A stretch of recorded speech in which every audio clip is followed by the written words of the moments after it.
Corona virus সম্পর্কে আপনি কি জানেন?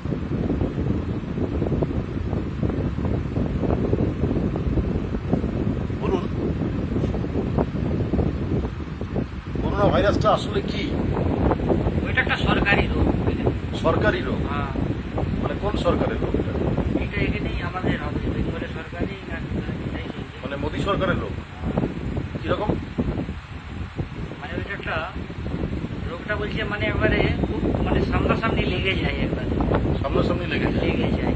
মানে সরকারি রোগ এটা? হ্যাঁ, কি রোগ? মানে একটা গন্ধও দেখবেন কিরকম হ্যাঁ। বুঝলেন তো, আর সেরকম মানে আচ্ছা, এটা সরকারি রোগ, বেসরকারি রোগ না? আচ্ছা, এটা মায়া এক বলছে, আপনি বলছেন এটা মায়া। হ্যাঁ। এটা কি এটা মায়া একটা। মায়া? হ্যাঁ, আচ্ছা আচ্ছা আচ্ছা। মানে এটা সরকারি রোগ আর একটা মায়া বলে মানে যেটাকে হ্যাঁ। মানুষ ছেড়ে যেতে পারে না। একটা যেমন আচ্ছা। কোনো জিনিসে আপনি দেখবেন রাইট রাইট রাইট, যে কোনো মানে এটা জিনিসে মায়া একটা পড়ে যায়, মায়া আসলো, পড়ে যায়। মায়া ছেড়ে যেতে হ্যাঁ, চাচ্ছে না। যেমন একটা মা বাপের উপরে মায়া হয়ে যায়, আচ্ছা। বা একটা কিরকম নিজের ছেলে পুলের উপরে মায়া হয়ে যায়, হ্যাঁ, ওই একটা মায়া দৃষ্টি মানে এইটা। করোনার মায়া এটা। এটা করোনার মায়া। আপনি কি করেন? চা বিক্রি করেন? গুড। চায়ের উপর যেমন মায়া পড়ে গেছে, করোনার উপরও মায়া পড়ে গেছে, তাই তো? গুড গুড, খুব ভালো খুব ভালো। এমনি আপনার করোনা হয়নি তো?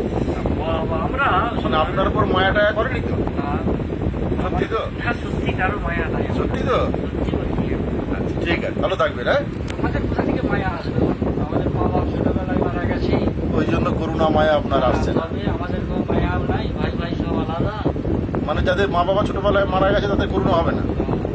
হবে না? আচ্ছা, তাদের উপর মায়া, আমার মায়া। হতেও পারে প্রেম প্রীতি ভালোবাসা। ও প্রেম, মায়ার উপর মানে যে করোনার প্রতি ভালোবাসা থাকলে বা প্রেম করলে তাহলে করোনা আসবে, তাই তো? তবে প্রেম প্রীতি ভালোবাসা যাদের উপরে থাকে, মা বাপের উপরে কি হবে? তাই তো?